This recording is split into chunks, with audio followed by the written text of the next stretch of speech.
ለምን ትቀየሙኛላችሁ? እኔ እኮ ከ2 ዓመት በላይ ልጄን አላየሁትም። ናትዬስ ቢሆን ለሷ ብሎ አይደል ታግሶ ዝም ብሎ ቁጭ አለው። እሷም ልጇን ካየች እኮ ከ4 ዓመት በላይ ሆኗታል። ካስቀየምኳት ይቅርታ ጠይቃታለሁ። አለም እንዲህ እንድትሆኝ ያደረገሽ እኮ ያለፍሽበት ሁኔታ ነው። ይገባኛል፣ ግን ልክ አይደለሽ።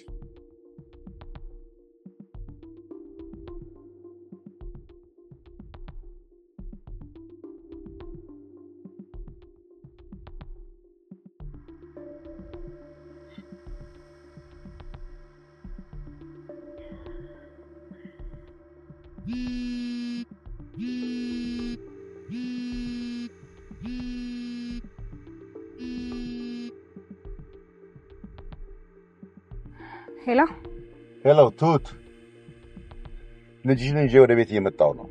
ምን? ኦኬ፣ ድምጿን ስሚያት ደግሞ ይኸውልሽ።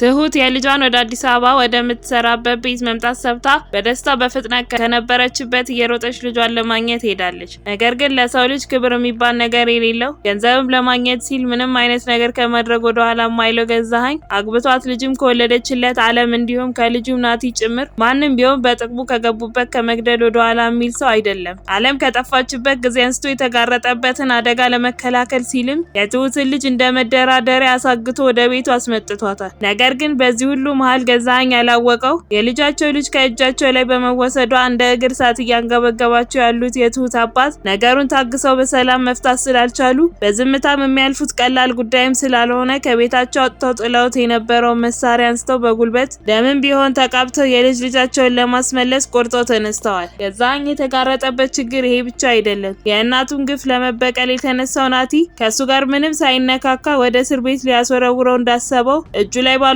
ማስረጃዎች ከሶ ቤቱን ማስበርበር ጀምሯል። እናንተ በናቲ ቦታ ብትሆኑ አሁን የያዘውን ሰላማዊ መንገድ ትመርጡ ነበር? የትሁትንስ ልጅ ከዚህ ሁሉ ስቃይ ማን ያተርፋታል ብላችሁ ታስባላችሁ? ሀሳብ እንዲሁም አስተያየታችሁን ኮሜንት ላይ ጻፉልን። ናቲ ክሱን ከመሰረተ በኋላ የብርበራ ፍቃዱን ይዞ የመጣው ፖሊስም ቤት ውስጥ አንድ ለምርመራው የሚጠቅመውን ፍንጭ ካገኘው በሚል ቤቱን መፈተሽና መበርበር ጀምሯል። ሁሉንም ክፍሎች ፈትሾ ወደ አለምዬ ክፍል ሲገባም አንድ ወረቀት ያገኛል። ናቲ ለእናቱ የጻፈው ደብዳቤ ነበር። እሱም ይዞ ይወጣና ለዛሬ ምርመራው እንደጨረሰ ነገር ግን እንዳስፈላጊነቱ ተመልሶ እንደሚመጣ ነግሮት ይወጣል። ፖሊሱ ወጥቶ ከአካባቢው እንደራቀም ገዛኸኝ በፍጥነት ወደ ትሁት ጋር መጥቶ በዚህ ጉዳይ ላይ እጇ እንዳለበት ይጠይቃታል። ትሁትም ምንም የምታውቀው ነገር እንደሌለ ትነግረዋለች። ገዛኸኝም ብትጠነቀቅ እንደሚሻላት ልጇን በሱ እጅ መኖሯ እንዳትረሳ አስፈራርቷት ይወጣል። ብዙም ሳይቆይ ትሁት ስልክ ይደወልባትና ማውራት ትጀምራለች። እሱም በንዴት ወደ አዲስ አበባ እንደሚመጣና ነገሮችን በራሱ መንገድ እንደሚፈታ ይነግራትና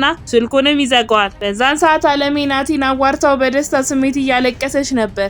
አባዬም በቃ አታልቅሺ፣ አሁን በአካል ልታገኘው አይደል? ጠንከር ማለት ነው ያለብሽ ብሎ ሲላት አለምም አመሰግናለሁ፣ ለአመታት የተራብኩትን ድምፅ ስላሰማኸኝ አሁን መኖሬን አውቋል፣ ድምፄን ሰምቷል። ዋናው ደግሞ እሱ ነው። ናቲዬ እኮ ስሜን ጠራኝ፣ አለሜ ያለኝ። እናንተ መልካም ስለሆናችሁልኝ በጣም አመሰግናለሁ ስትለው አባዬም ማመስገን ያለብሽ ትሁትን ነው፣ ደግሞም ልጇን እንድታገኝ ጸሎትም አድርጊላት፣ ዋናው እሱ ነው ብሎ ይላታል። በዛን ሰዓትም ትሁት ቤቱን እያስተካከለች ባለችበት ናቲ መጣና በፍጥነት አቅፋት ማመስገን ይጀምራል። ቀጥሎም እናቴን እኮ አገኘኋት፣ አለሚ በስልክ አዋራችኝ ብታይ ድምጿ እንደ ድሮ ነው አልተቀየረም ብሎ ሲላት ትሁትም ደስ ይላል ላንተ እኔ በጣም ደስ ብሎኛል ስትለው ናቲም ትሁቴ አንቺ ነሽ ለዚህ ሁሉ ያበቃሽ ልጅሽንም ራስሽንም አደጋ ላይ ጥለሽ ለዚህ ያበቃሽ አንቺ እኮ ለአለሚ ባስደርሽላት ገላዋት ነበር አንቺም ግን አሁን ደስተኛ እንድትሆኚ ልጅሽን በእጅሽ እንድታስገቢኝ የምችለውን ሁሉ አደርጋለሁ ቃል እገባልሻለሁ ብሎ ይላታል። ከትንሽ ቆይታ በኋላም ትሁት ወደ ስራዋ ሄዳ ናቲ እዛው ተቀምጦ ባለበት ቤቲ ትመጣና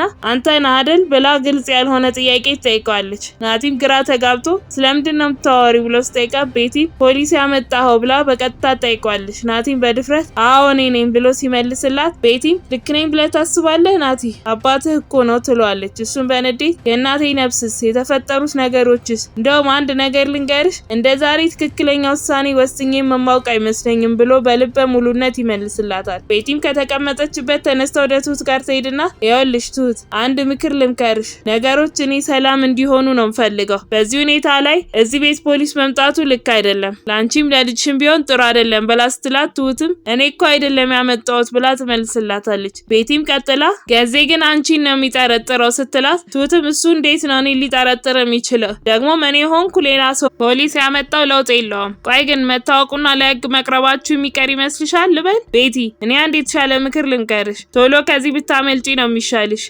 ገንዘብ እያልሽ እንዳትሞቺ ብላ ስትላት ቤቲም በንዴት ግድ የለም ከገንዘብ ጋር ከሆነ ልሙት ብላ ስትመልስላትና ጥላት ትሄዳለች። የዛኑ ቀን ማታም ገዛኝና ቤቲ መኝታ ቤታቸው ውስጥ ሆነው እያወሩ ቤቲም ቀጥላ ገዚ በዚህ መልኩ ስትጨነቅ አይቼ አላውቅም ቆይ ቢበዛ ብትታሰር ነው ይከብዳል እንዴ ብላ ስትጠይቀው ገዛኝም ነገሩ ተራ ወንጀል ቢሆን እሺ ነገር ግን አሁን እሱ ጋር ያለው ፋይል በጣም አሳስቦኛል እዚህ ሆኜ የምታገላቸውን ትግሎች በፍጹም አልፈራም ነገር ግን እዛ በፍጹም መግባት አልፈልግም ብሏት ጀርባ ሰጥቷት መተከዝ ይጀምራል። በነጋታው ጠዋት በር ሲንኳኳ ቤቲ ስትከፍት መርማሪ ፖሊሱ ነበር። ፍቃዷንም ሳይጠይቅ ወደ ውስጥ ይገባል።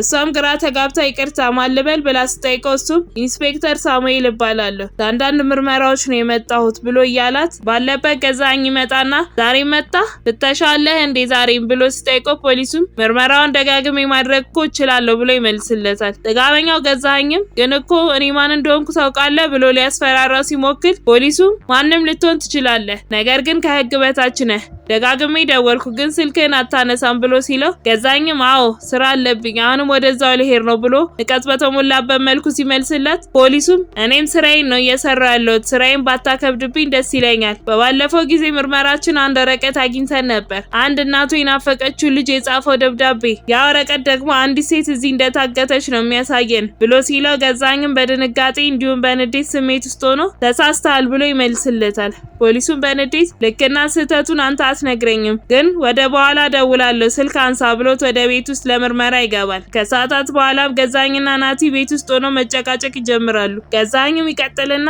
ልታስረዳኝ ትችላለህ ቆይ ያንን ወረቀት ማን ነው የጻፈው ብሎ ሲጠይቀው ናቲም እኔ ነኝ አንተስ ብትሆን ትዝታው ፈልጋ አይደል እንደዛ ክፍል ውስጥ ለብቻው እቃዎቹን ያስቀመጥከው እኔም የተሰማኝን ጽፌ እዛ ባስቀምጠው ረጋጋለሁ ብሎ ሲመልስለት ገዛኝም ስለዚህ በቃ ፖሊሶቹ አንድ ነገር ካሉት ትመሰክርልኛለህ ብሎ አስማምቶት ሊወጣ ሲል ትሁትን ያገኛታል። እሷም አጎቷን ማየት እንደምትፈልግ ነግረው ፈቅዶላት ከቤት ትወጣለች። እሱም ተከትሏት ይወጣና መከታተል ይጀምራል። ትሁትም እየተከተላት እንዳለ አውቃ ስለነበር ፍጥነቷን ጨምራ ተደብቃ ታመልጧለች።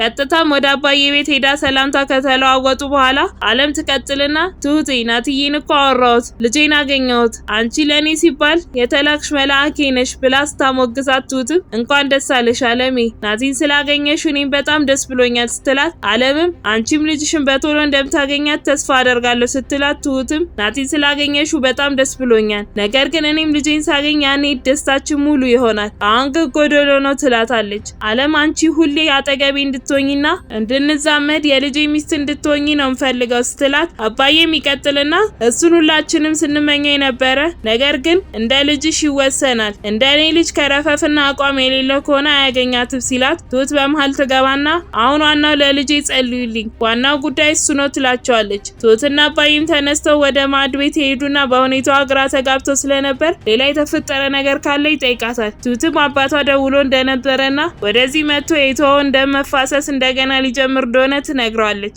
አባዬ በነገረችው ነገር ደንግጦ ኧረ እባክሽ እውነትሽን ነው ብሎ ሲጠይቃት ትሁትም አዎ ሁሉንም ነገር ትቶ አርፎ ተቀምጦ የነበረውን ሰውዬ ነካክተው አውሬ ሊያደርጉት ነው። ላረጋጋው በሞክርም ነገር ግን እንዳወራ ራሱ እድል አልሰጣለኝ። አባዬ እባክህ ጸሎት አድርግልኝ ብላው ከቤት ወጥታ እየሄደች ባለችበትም ነው ገዛኸኝ ደውሎ ልጇን ወደዛ ቤት እያመጣት እንደሆነ ይነገራት። በቀጣይ ምን የሚፈጠር ይመስላችኋል? ሀሳብ እንዲሁም አስተያየታችሁን ኮመንት ላይ ጻፉልን። የምንለቃቸው ቪዲዮዎች ለብዙ ሰዎች እንዲደርሱም ላይክ እንዲሁም ሼር ማድረግ አትርሱ። ቀጣዩ ክፍል እንደተለቀቀም በፍጥነት እንዲደርሳችሁ ሰብስክራይብ በማድረግ የደወል ምልክቷን መጫን አትርሱ። በቀጣይ በሌላ ክፍል እስክንገናኝ እስከዛው በሰላም ቆዩ።